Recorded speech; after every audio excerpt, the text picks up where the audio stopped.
Assalamualaikum warahmatullahi wabarakatuh. Baiklah, kami dari kelompok daerah Kabupaten Kuantan Sengingi akan menjelaskan bagaimana masuknya agama Islam ke daerah kami, terkhusus di Kecamatan Kuantan Hilir.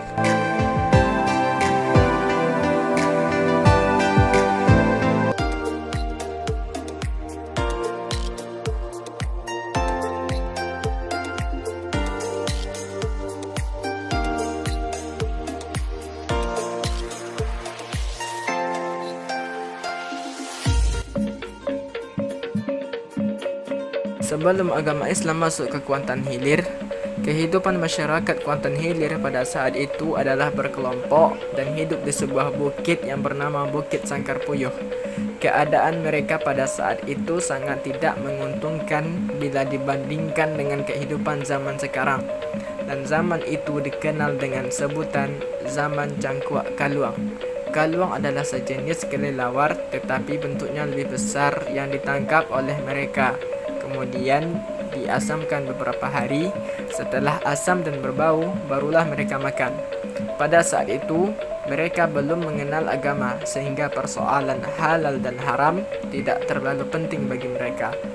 Selanjutnya, berkat pertumbuhan akal dan budaya, kehidupan mereka nampak mulai membaik walaupun masih sangat sederhana, namun lebih baik dan berkembang dibandingkan dengan kehidupan sebelumnya.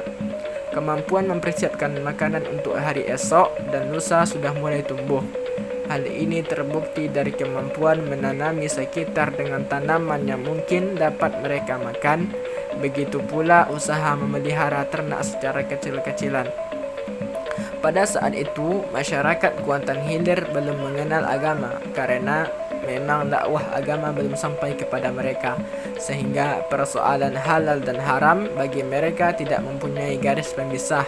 Apalagi kalimat surga dan neraka belum tercantum dalam kamus kehidupan mereka. Program kehidupan mereka hanyalah sebatas mengembangkan keturunan, bertahan hidup, serta terhindar dari bahaya lingkungan. Setelah kehidupan mereka berlanjut dan berkembang terus, maka agama Islam pun mulai masuk dan berkembang di Kuantan Hilir. Agama Islam masuk ke Kuantan Hilir dibawa oleh Datuk Sinaro Nan Putih. Pada tahun 1680, Utih naik haji ke Mekah dan tinggal beberapa tahun di sana untuk menuntut ilmu. Sekembalinya dari Mekah, ia menjadi guru agama dan mubaligh di Kuantan Sengingi. Dalam melaksanakan tugasnya, ia senantiasa berhadapan dengan tokoh-tokoh yang ada yang belum memeluk agama Islam, bahkan memunculkan konflik terbuka.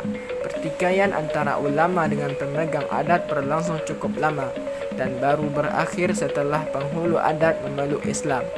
Semenjak itu, selain menjalankan fungsi agama, Utih juga menjalankan fungsi adat sehingga oleh masyarakat Kuantan Hilir ia bergelar Datuk Sinaro Nan Putih. Masuknya agama Islam ke Kecamatan Kuantan Hilir dibawa oleh Datuk Sinaro Nan Putih yang berasal dari Sumatera Barat pada pertengahan abad ke-17. Setelah beliau memperdalam ilmu agama dan juga adat Minangkabau.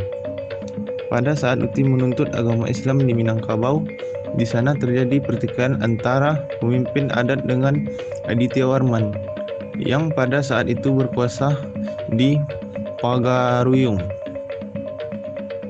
Namun, Utih tetap memperdalam ilmu agama dan masalah adat dengan tekun.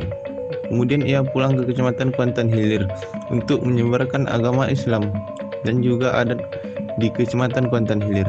Datuk Sinaro Nan Putih menyebarkan agama Islam ke Kecamatan Kuantan Hilir dengan cara berdakwah yang dilakukan di surau yang ada pada setiap desa. Di sana ia mengajarkan bagaimana cara melakukan salat dan juga mengaji serta mempelajari tentang rukun iman dan rukun Islam. Sehingga agama Islam telah menjiwa kepada seluruh masyarakat Kuantan Hilir karena agama Islam masuk ke Kecamatan Kuantan Hilir dengan cara damai dan tidak bersifat berkerasan atau paksaan. Pada saat itu, walaupun mereka sudah memeluk agama Islam, namun belum seutuhnya mereka meninggalkan kebiasaan-kebiasaan lama, yaitu tradisi-tradisi yang sebelumnya mereka lakukan. Masuknya agama Islam ke Kuantan Hilir ini telah mengubah cara kehidupan mereka, di mana dulunya sebelum masuk agama Islam, kehidupan mereka tidak beraturan dengan dan sangat primitif sekali. Contohnya dalam acara tertentu seperti pengobatan, penyembuhan orang sakit. Setelah Datuk Sinaro Nan Putih meninggal, kemudian penyebaran agama Islam dilanjutkan oleh para ulama-ulama lainnya. Salah satu cara penyebarannya adalah melalui jalur individual. Perkembangan Islam melalui pengajaran individual adalah dengan kegiatan pengajaran di surau, terutama mempelajari bacaan Al-Quran bagi masyarakat Kuantan Hilir dan pengajian ilmu agama bagi orang dewasa dan orang tua, seperti mempelajari rukun iman, rukun Islam, dan syarat sah solat dan sebagainya.